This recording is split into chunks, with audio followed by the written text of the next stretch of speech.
이미 우리는 산상수훈을 통해서 천국이 무엇이고 그리고 천국된 제자들의 삶이 어떠한가라는 것을 이제 예수님을 통해서 이렇게 가르침을 받았어요. 그런데 그저 말씀을 통해서 큰 은혜 받는 것도 중요하지만 그 받은 은혜를 삶 속에 적용해서 바로 천국이 실제 이론이 아니고 천국은 죽어서 가는 그런 곳이 아니라 실제 천국이 있다는 것을 체험할 수 있도록 천국이 손에 잡힐 수 있도록 10가지의 그런 이적을 통해서 천국을 정확하게 보여주는 그런 내용이 바로 8장, 9장 10가지 이적을 통해서 나타납니다. 그런데 여기에는 일정한 구조가 있어요.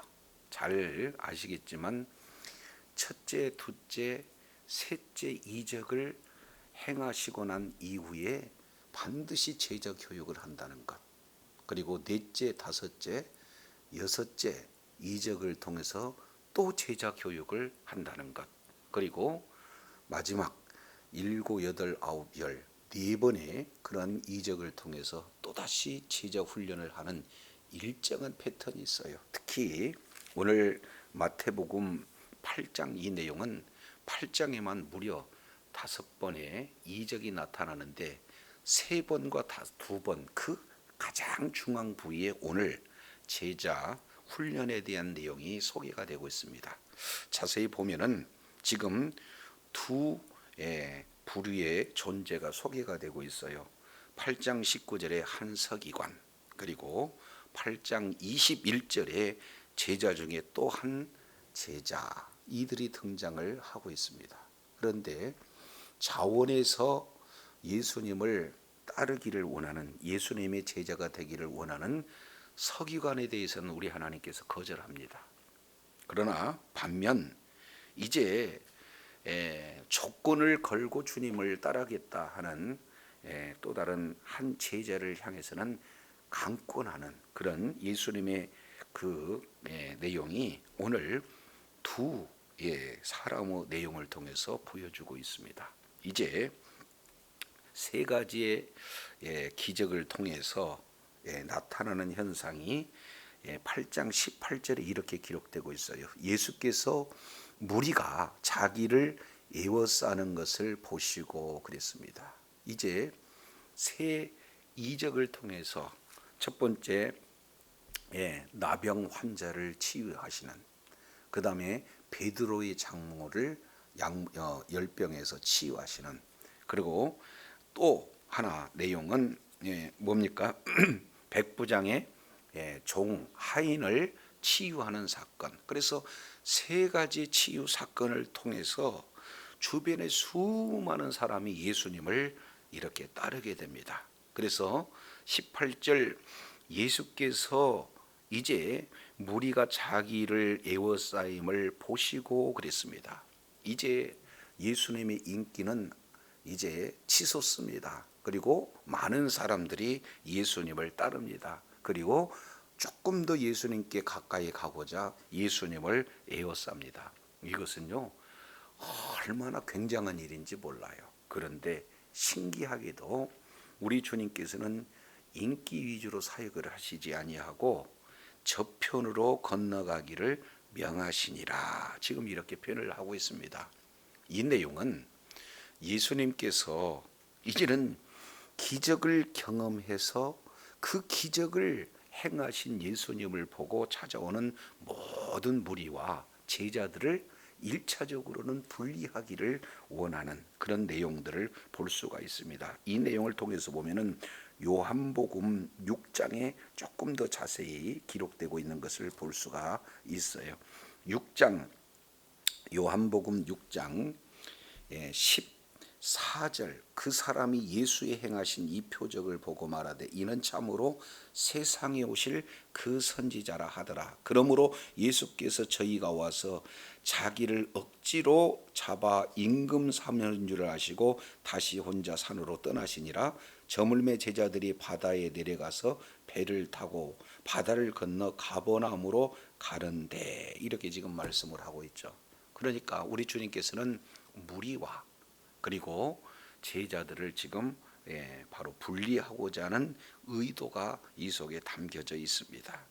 자, 그런데 이럴 때쯤에 한 서기관이 예수님께 나오게 됩니다. 그리고 예수님께 이렇게 말해요. 선생님, 어디로 가든지 저는 선생님을 따를 것입니다. 이렇게 얘기하고 있어요. 이것은요, 보통 사건이 아닙니다.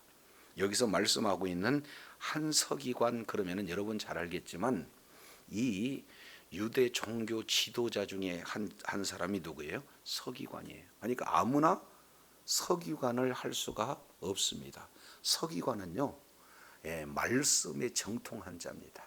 그리고 이 서기관이 하는 일은 하나님의 말씀을 필사하는 일이에요. 그렇기 때문에 성경도 많이 알아야 되지만 이제 전문적 훈련을 이렇게 받지 않고는 사명을 감당할 수가 없게 되어져요. 그래서 이 서기관들은 이스라엘 백성들에게 굉장히 존경을 받는 자들이고, 그리고 그들은 이제 특권층에 해당되는 그런 사람들이에요. 그러니 이 내용을 마태복음 23장 1절 내용을 통해서 보면은 늘 그랬듯이 이제 식사 때 초청을 받게 되면은 안에 상석에서 앉히고, 그리고 많은 그런 사람들에게 존경받기를 원하는 자들이 서기관이에요. 그런 서기관이 예수님을 따라왔다, 그 얘기는 모든 것을 사실은 뭐예요? 버려두고 주님을 따르겠다. 이거 굉장한 이 내용이 아닐 수 없습니다. 오늘날로 본다면은요, 이제 세상의 모든 것을 다 갖춘, 학문적으로나 인격적으로나 그리고 또 여러 가지 권위나 재물, 이 모든 것들을 다 갖춘 자가 이제 예수님의 제자가 돼서 목사가 되겠다, 이렇게 얘기한다면 얼마나 사실은 기쁜 일이 아니길 수 없잖아요. 자, 그런데 이러한 서기관이 자청해서 예수님을 따르겠다고 그러는데 예수님은 의외의 말씀을 하세요. 그 내용이 8장 20절, 예수께서 이르시되 여우도 굴이 있고 공중의 새도 거처가 있으되 인자는 머리 둘 곳이 없다 하시니라 그랬습니다. 이 내용은 따르라는 거예요? 따르지 말라는 거예요? 사실 따르라 따르지 말라 하는 내용은 없지만 문맥 내용으로 보면은 이제 주님께서 거절하고 있다라는 사실을 볼 수가 있습니다. 아니, 이런 자발적으로 예수님의 제자가 되겠다고 하는데 왜 예수님은 이렇게 거절하고 계실까? 이 내용 가운데 가만히 살펴보게 되어지면요, 제자의 길을 걷는다는 것이 사실은 쉬운 일이 아니라는 거죠. 우리는 예수님을 믿으면 복을 받는다, 예수님을 믿으면 불치병에서 해결함을 받는다, 예수님을 믿으면 잘 살 수 있다. 물론 세 개 다 맞아요. 그러나 예수님을 믿는 그 목적이 아니고 복의 목적이 아니에요. 예수님을 믿는 믿음을 가진 그런 자는 그 예수님을 믿고 예수님의 뜻을 따르는 가운데 복을 받을 수도 있고, 그리고 다 잘 살 수도 있고 치유가 나타나요. 그러나 잘 따른다 할지라도 이제 재물로 부족하는 그런 경우들이 얼마나 많이 있는지 몰라요. 그런데 오늘 지금 제자가 되겠다고 하는 이 서기관은 율법학자입니다. 말씀에 능한 자입니다. 그러니 예수님께서 가르치시는 그 내용을 봤더니 자기 스승들보다도 비교할 수 없는 권세를 가지고 있었다라는 사실을 보고, 이제는 지금까지 있는 스승들이 있는데 그 스승보다도 더 탁월한 스승을 만났으니 나는 이제 스승으로 모시고자 합니다 하고 지금 예수님의 제자가 되는 이런 모습을 우리 주님이 밝게 하시는 거죠. 그래서 여우도 굴이 있다, 공중의 새도 거처가 있다, 그러나 오직 인자는 뭐가 없다는 거예요? 머리 둘 곳이 없다. 이런 내용으로 사실은 예수님의 제자의 길이 얼마나 고난의 길인가 라는 사실을 말함으로 실질적으로 거절하고 있는 그런 어떤 모습들을 살펴볼 수 있습니다. 그러면서 여기서 중요한 메시지를 예수님께서 이 한 서기관에게 말씀을 하고 있는데, 이 내용은 두 가지예요. 하나는 오직 인자는 머리 둘 것이 없다, 이렇게 말하고 있어요. 여기에서 첫 번째 핵심 내용은 인자라는 것, 그리고 두 번째는 머리 둘 곳이 없다는 것, 이 내용을 우리 주님이 말씀을 하고 있습니다.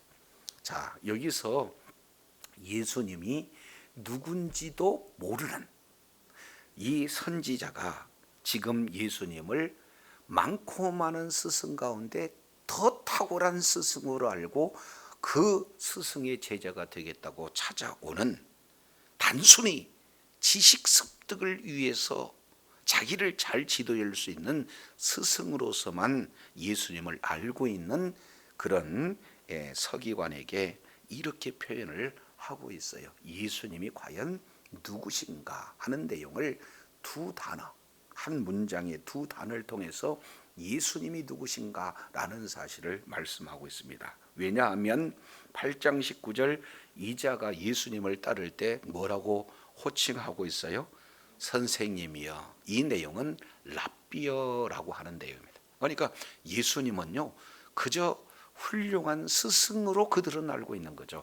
예수님이 나를 위해서 십자가에서 죽으시고 또한 부활의 생명을 주실 뿐만 아니라 영원한 천국을 이렇게 상속받을 수 있는 우리의 구세주다라고 이렇게 믿지 못하고 단지 지식 습득을 위한 스승으로만 알고 있는 그런 이 한 서기관에게 예수님이 누구신가를 정확하게 가르쳐줘요. 그래서 예수님은 이런 표현을 하고 있죠.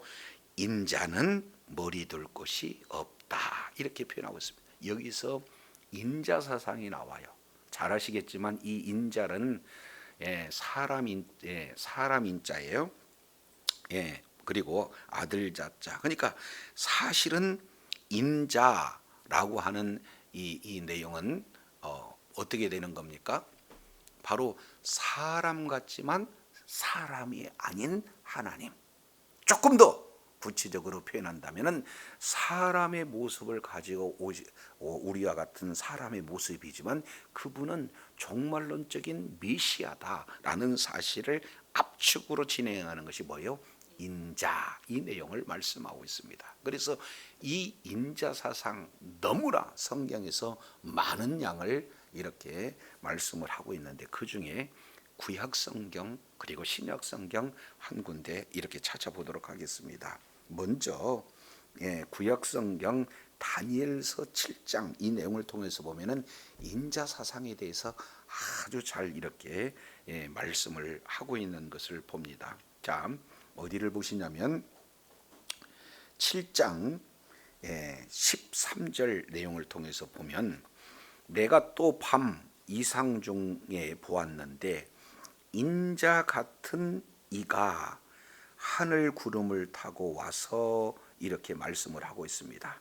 그러니까 여기서 인자 같은 이가 하늘로 구름을 타고 온다라고 하는 이 내용은 아주 중요한 예언입니다. 그러니까 여기서 구름을 타고 온다라고 하는 것은 손오공 그런 의미가 아닌 거죠. 여기서 구름이라고 하는 것은 하나님의 임재를 지금 말씀을 하고 있는 겁니다. 그러니까 인자 같은 이는 하나님의 지금 임재 가운데 계시는 분이다.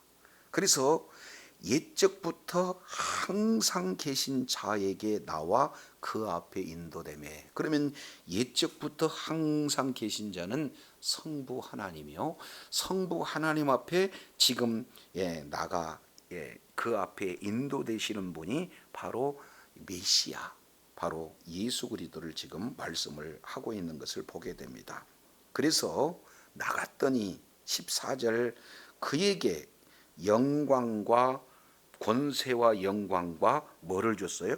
나라를 줬어요. 이 내용은 이제는 하나님의 나라, 하나님의 그러한 나라에 따른 영광, 그의 권세를 줬다, 지금 이렇게 표현해요. 그래서 모든 백성과 그리고 모든 나라들과 그리고 모든 각 방언하는 자들로 그를 뭐하게 하겠다? 섬긴다. 여기서 섬긴다는 건 뭐가 되냐면 왕권을 얘기해요. 그래서 이미 메시아가 성부 하나님으로부터 왕권을 부여받는데 그 나라는 어떤 나라냐? 그 권세와 그 나라에 대해서 이렇게 표현을 해요. 그 권세는 영원한 권세고 옮겨지지 않는 권세, 영원한 권세고 그의 나라는 폐하지지 않은 나라, 영원한 나라. 그래서 영원한 나라, 영원한 권세, 영원한 영광이 지금 인자 같은 이에게 주어졌다라는 사실을 이렇게 볼 수가 있습니다. 이것을 예수님께서는 마태복음 28장 18절 내용을 통해서 살펴보면은 하늘과 땅의 권세를 내게 주셨으니라고 이렇게 말씀을 하고 있어요. 그래서 직접적으로 이 인자가 누군가 하는 이 내용을 요한계시록 1장에 이렇게 표현을 하고 계세요. 요한계시록 1장 내용을 통해서 보면은 10절에 주의 날에 내가 성령에 감동되어 내 뒤에서 나는 나팔 소리 같은 큰 음성을 들었으니 이르되 내가 보는 것을 두루마리에 써서 에베소, 스무나, 버가모, 투아디라, 사데, 빌라델비아, 라우디게아 7교회로 보내라 하시기로 몸을 들이켜 나로 말한 음성을 알아보려고 하여 돌이킬 때 7 금촛대를 보았는데 촛대 사이에 누가? 인자 같은 이. 여기서 인자 같은 이는 다니엘 7장 13절에 우리가 살펴본 인자 같은 이 동일한 존재죠. 그런데 인자 같은 이 발에 끌리는 옷을 입었습니다. 가슴에 금띠를 띱니다. 머리와 털의 희기가 흰 양털과 같습니다. 그리고 그의 눈은 불꽃과 같고 그 발은 풀매에 단련한 주석과 같고 그의 음성은 많은 물소리와 같으며 그의 오른손에 7뼈이 있고 그 입에서 좌우에 날선 검이 나오고 그 얼굴은 해가 힘있게 비치는 것 같더라. 예수님의 지금 바로 10가지의 그런 어떤 모습이 쫙 이렇게 기록이 되고 있어요. 자, 그런데 여기에 한 가지 다니엘서 7장 13절에 나타나는 인자와 계시록 1장에서 나타나는 인자가 조금 이렇게 추가적으로 표현되고 있는 내용이 소개가 되고 있는데 17절에 잘 보세요.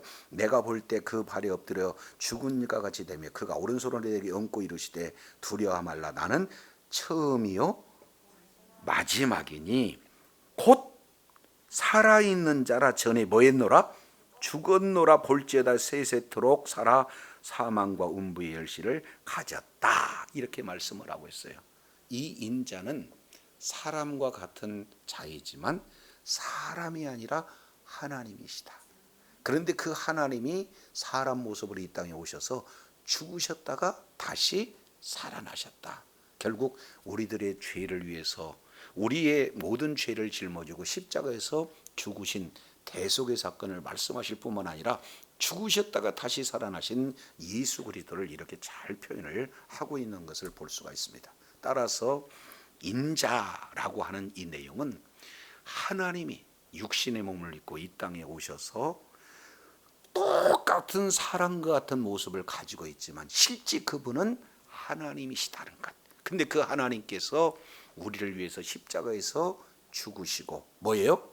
다시 부활하신 그분이 이제는 하나님께서 이제는 다시 오실 그때 뭐예요? 종말론적 메시아 이분이 바로 예수 그리스도다라는 사실을 이제 구약에서 말씀하고 있는 그 중요한 예언의 성취가 바로 예수 그리스도를 통해서 이루어지고 있는 것을 볼 수가 있게 되는 것입니다. 따라서 이제 오늘 본문 내용을 통해서 살펴보면은 인자는 이라고 하는 이 내용은 예수님은 누구시라는 것? 메시아시라는 것. 종말론적 메시아시라는 것. 우리 주님이 다시 오실 그때에는 이제는 심판주로 오시는 그 메시아라는 것. 그런데 이 메시아가 이 땅에 왔을 때는 뭐요? 머리 둘 곳이 없다는 거예요. 어떤 누구도 반겨줄 리 없다는 거예요. 심지어는 예수님이 이제는 형제들도 예수님을 뭘로 취급을 해요? 미친 자로 취급을 합니다. 부모도 이것을 알아주지 않습니다. 심지어는요, 예수님이 살고 있는 그런 어떤 성전 그 자체가 강도에 구별이 돼서 성전에 계시할 예수님이 성전에 계시지도 못해요. 그래서 요한복음 1장 10절, 11절, 12절 참빛 되신 예수님 앞에 세례 요한이 예수님을 이제 나는 빛을 전하는 자에 불과하고 진짜 참빛이 오시는데 그분이 바로 이제 하나님이시다. 아무리 전에도 이 세상은 영접하지 않았다. 이렇게 말씀을 하고 있습니다. 따라서 예수님은 이 땅에 오셨으나 머리 둘 곳이 없다 하는 이런 어떤 내용들을 지금 정확하게 말씀을 하고 있는 것을 보게 됩니다. 그만큼 이 땅은 뭘로 가득 찼다는 거예요? 죄악으로 가득 차 있어요. 그러니 우리 주님께서 이곳에 지금 이렇게 둘 수 있는 그런 어떤 곳이 아무것도 없다. 그래서 네가 선생으로 나를 알고 지금 뭔가 가르침을 얻으려고 따르느냐? 아니라는 거예요. 그러면은 예수님이 누구라는 것? 바로 메시아, 예수님이 우리의 구세주라는 사실을 바로 알고 따를 것에 대한 내용들을 이렇게 말씀을 하고 있습니다. 세 가지의 기적을 통해서 이제 수많은 사람이 따릅니다. 그래서 기적을 체험하는 그들에게 예수님의 제자가 어떤 길을 가야 될 것인가 하는 첫 번째 내용, 예수님이 누군지 알고 예수님을 이렇게 딸 것에 대한 내용을 한 선지자를 통해서 말씀을 하고 계십니다. 두 번째 내용을 통해서 보면 이어서 제자 중에 또 하나의 뭐요? 한 사람이 주여 나로 먼저 내 부친을 장사하게 하옵소서. 자, 따르기는 따르는데요, 먼저 제가 해야 할 일을 다 마치고 난 이후에 예수님을 따르도록 예수님 허락해 주세요 라고 얘기했어요. 그 얘기는 자발적으로 지금 예수님을 따르겠다는 겁니까? 조건을 걸고 조건대로 따르겠다는 거예요. 조건대로 지금 따르고 있다, 지금 이렇게 표현을 하고 있는 거 아니겠습니까? 자, 그런데 이런 자에게는 또 우리 주님이 뭐라고 표현하냐면 강권하셔요. 뭐라고 하십니까? 22절 예수께서 이르시되 죽은 자들로 저희 죽은 자를 장사하게 하고 너는 나를 따라라, 이렇게 말씀을 강권하고 있는 그런 내용입니다. 그러면은 굉장히 상반되죠. 한 사람은 예수님을 자발적으로 따르고자 했는데 거절하고, 또 한 사람은 뭐예요? 따르는데 조건을 붙이는 이런 자에게는 강권해서 따르라고 하는 이런 내용 속에서 예수님이 제자의 그런 어떤 길이 무엇인가를 두 번째로 이렇게 말씀을 하고 있는 것을 보게 됩니다. 근데 이 내용은 참 학자마다도요 해석이 다양합니다. 사실 이 내용이 굉장히 어려운 본문에 해당이 된다는 거죠. 왜 그러냐면 잘 보세요. 주여 나로 먼저 가서 내 부친을 뭐하게 하라? 장사하게. 지금 예수님은 따르고 싶은데 이제 자기 부친이 지금 부친을 장사할 일이 지금 내 앞에 놓여 있다. 그러니 이 문제를 먼저 해결하고 난 다음에 그 이후야 예수님을 따르겠습니다, 이렇게 표현을 하고 있어요. 그러면 예수님 역시 마찬가지로 부모 장례를 치르고 난 다음에 따른다는데 이렇게 예수님은 다 놓고 안 된다 이렇게 얘기를 한다면은 굉장히 예수님이 오해를 받으실 수 있어요. 그러니까 이 본문 때문에 수많은 사람들이 오해를 하는 그런 어떤 본문이 되어지는 겁니다. 자, 왜냐하면 예수님은 예수를 믿는 자들은 조상도 몰라본다. 예수를 믿는 사람은 천륜 이 자체도 무시한다. 이렇게 지금 받아들일 수 있는 본문, 위험 있는 그런 어떤 본문이거든요. 그렇지 않습니까? 아니 진짜 자녀로서 효도하겠다 하는 그 내용은 가장 우선순위가 뭡니까? 이스라엘은 오늘 우리나라의 모습도 똑같아요. 부모를 장례하는 일 아니겠습니까? 장례식 일어나면은 지역이 어디든지 현재 무슨 일을 하든지 모든 것을 뭐예요? 다 놓고 장례에 오는 것이 일반적인 문화다 그 말이에요. 그런데 이런 이전 뭡니까? 천륜을 이렇게 따라가지 말고 예수님을 따라가라 이렇게 얘기하게 되면은 많은 사람들이 이렇게 갸우뚱한다 그 말이죠. 그렇지 않습니까? 그런데도 우리 주님은 이렇게 표현해요. 아주 단호하게 강권합니다. 죽은 자들을 저희 죽은 자들에게 장사하고 너는 나를 뭐해라? 따르라.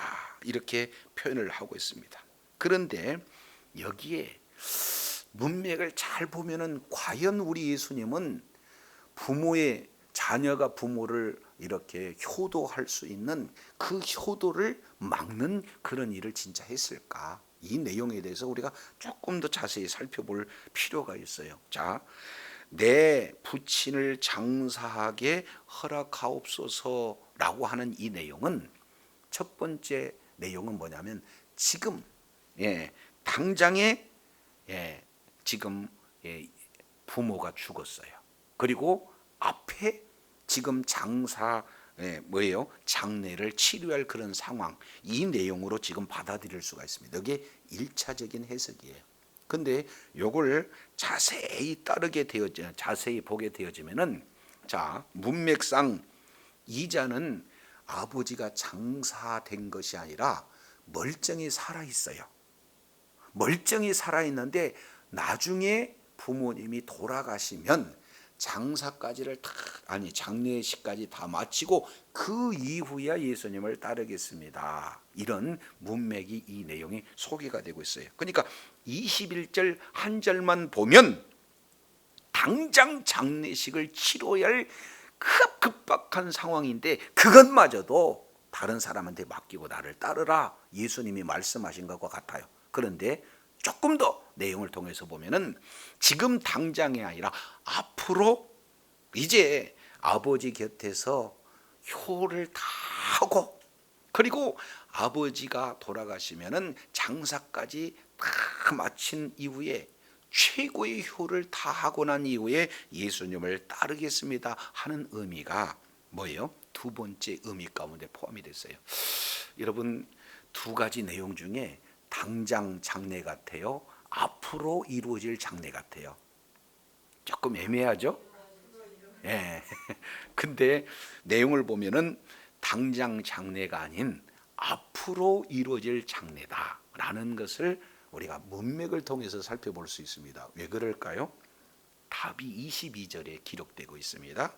22절 예수께서 이르시되 죽은 자들로 그처의 죽은 자들을 뭐하고? 장사하게 하라. 그러면 똑같이 어떻게 돼요? 복수로 해당됐습니다. 원문 내용을 통해서 본 레크루스라는 단어를 써요. 레크루스.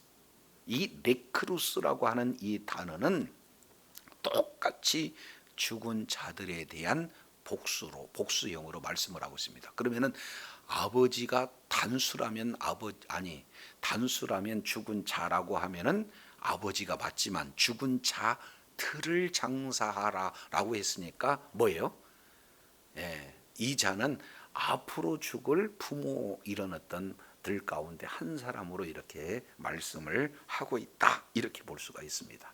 그러니까 지금 이들의 문화 속에서는 뭐냐? 진정한 효도에 대한 그런 어떤 내용이 실제 예수님이 말씀하고 있는 그 효도보다도 더 큰 효도의 그런 내용들을 잘 지금 설명을 해주고 있는 것을 볼 수가 있습니다. 자, 왜냐하면 여기에 죽은 자들이라고 하는 이 내용은 뭘 얘기하냐면은 에베소서 2장 1절 내용으로 보면은 영혼이 죽은 자입니다. 영이 죽은 자예요.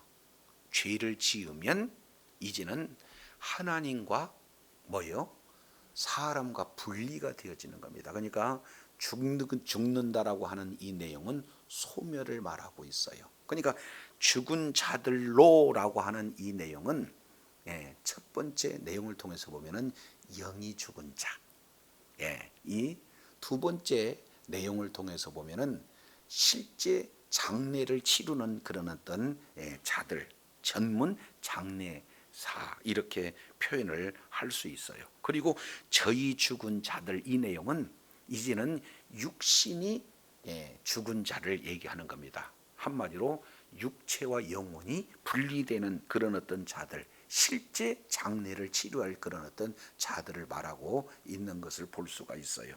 그러니 여기에서 죽은 자들이라고 하는 이 내용의 세 번째 의미가 참 중요합니다. 이 내용의 세 번째 의미는 뭘 의미하느냐?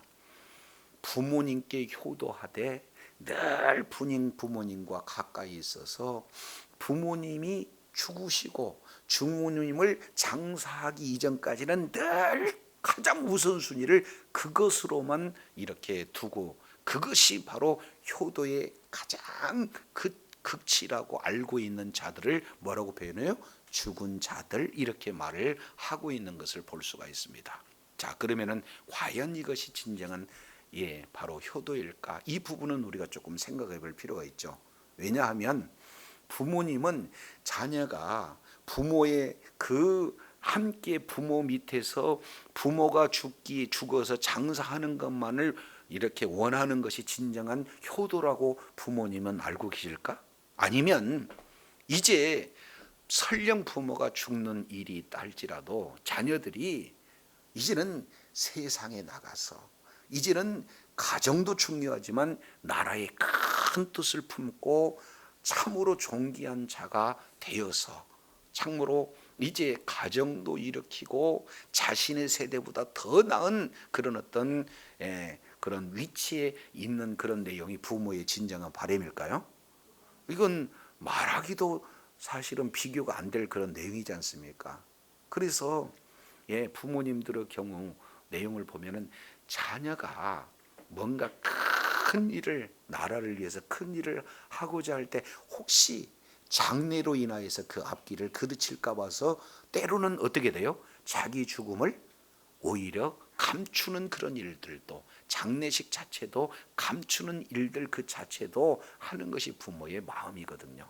그렇습니다. 그래서 예수님께서는 단순하게 부모의 장례까지 이렇게 해서 효도하는 그 내용이 너희가 알고 있는 효도지만, 그보다도 진정한 효도는 부모님이 바라는 효도예요. 진정한 부모인 하나님이 바라는 그런 효도는 그런 죽음에만 매몰되어 있고 이제 어떻게 돼요? 미래를 준비하지 않는 그런 자들, 그리고 죽음에만 매몰려 있지 하나님이 나에게 주어지는 사명, 이런 내용을 따르지 않는 것을 지금 이렇게 말씀을 하고 있습니다. 자세히 보면은요, 우선순위에 대한 부분이에요. 그래서 주여 나로 먼저 그랬습니다. 그러면 먼저 해야 할 일이 죽은 자를 위하는 것이 아니라 먼저 해야 할 일이 뭐예요? 산 자를 위해서 하라는 것. 먼저 이제 자녀로서의 생각하는 효도보다도 이제 우리 주님이 원하는 것은 부모님이 생각하는 그런 효도를 먼저 하라는 것. 조금 더 나가서 죽음에만 함몰되어 있고 슬픔에 빠져 있는 것이 아니라 한 영혼이라도 살리는 예수님의 제자가 돼서 하나님의 뜻을 이루고 하나님의 나라 확장하는 일을 하기 위해서 먼저 행할 일이라는 것. 그래서 먼저에 대한 우선순위를 정확하게 말씀을 하고 있는 것을 보게 됩니다. 그래서 세 가지의 이적 사건을 통해서 수많은 사람이 예수님을 따르게 되는데 그 무리 중에서도 제자가 되겠다는 두 부류예요. 그런데 한 부류는 예수님이 사실은 누군지도 모르고 따르는 그런 자들에게 뭐라는 거예요? 예수님이 누구신가 정확하게 알고 난 이후에 따르라는 것. 예수님을 따르는 모든 내용은 탄탄대로만 있는 것이 아니라 여러 가지 고난이 있다는 것. 그럼에도 불구하고 예수가 그리스도요, 예수님이 메시아고 예수님이 다시 오실 때는 심판주로 오신다는 정확한 예수님을 알고 따르라고 하는 것. 이 내용을 첫 번째 제자가 행해야 할 일을 말씀해 주실 뿐만 아니라 두 번째 제자로서 따라야 할 그런 어떤 내용은 뭡니까? 먼저 우선되어야 된다는 것. 우선순위가 이제는 죽은 자보다는 산 자를 위하는 것. 이 세상의 가치보다도 하나님 나라의 가치, 비전을 가지라는 것. 이 내용을 정확하게 보여주고 있습니다. 그래서 저도 여러분도 이제 예수님을 바로 알고, 그리고 진정한 효도가 무엇이며 우리에게 주어지는 사명이 무엇인지, 우선순위가 무엇인지를 밝게 깨닫고 끝까지 주님을 따르되, 그 길이 비록 고난이 있다 할지라도 그 고난 넘어 예수님의 영광을 위해서 따르는 저와 여러분이 되어야 될 줄로 믿습니다. 동시에 효도를 하지 말라는 것이 아니라 이 좁은 의미의 효도보다도 더 큰 그 효도가 바로 부모가 원하는, 하나님께서 원하는 그런 어떤 효도가 되어지는 진정한 효도자가 되어야 된다는 것. 그리고 세 번째, 이 내용을 통해서 보면 모든 사역에는 반드시 우선순위가 있다는 것을 저와 여러분 기억하시고, 진정한 제자로 하나님 앞에 존귀하게 있음 받는 주의 사랑하는 자녀들이 다 되시기를 예수 이름으로 축원합니다. 기도하겠습니다. 하나님 아버지, 오늘 예수님을 구주로 믿고 예수님의 제자가 되는 그 길에는 단순하게 지식을 전달하는 스승으로만 알고 있는 그런 자를, 우리 주님께서 예수님을 바로 알고 예수님이 바로 종말론적 메시아임을 바로 알고 따르라는 것. 따를 때는 고난이 있다라고 분명히 제시하면서 그런 것을 감내하면서도 따르라는 것을 우리 주님이 말씀하시고, 동시에 이제는 이 세상에 여러 가지 효도에 대한 가치관이 있는데, 그런 가치관보다도 더 이제 심오한 효도가 무엇인지 주님이 밝히 깨닫게 주셔서 이제는 효도하되, 이제는 진정한 내 입장에서 효도가 아니라 부모님 입장에서의 효도, 하나님이 말씀을 통해서 원하시는 그 효도하는 자가 되라는 것. 이어서 또 우리 주님이 말씀하실 때 사역자에게, 제자에게 우선순위가 있다라고 분명히 말씀하고 있는 것을 잘 깨달아서 이제는 이적을 바라보는, 그래서 그로 말미암아 내 문제, 내 소원, 그리고 내 욕심을 채워주는 예수님을 따는 그런 수준 낮은 그런 무리의 그런 어떤 신앙이 아니라, 하나님이 누구시고 바로 알고 끝까지 주신 사명을 잘 감당할 수 있는 복된 자리에 있어서 하나님께 영광 돌리는 주의 사랑하는 자녀들이 다 되게 역사하여 주옵소서. 예수님 이름으로 기도드립니다. 아멘.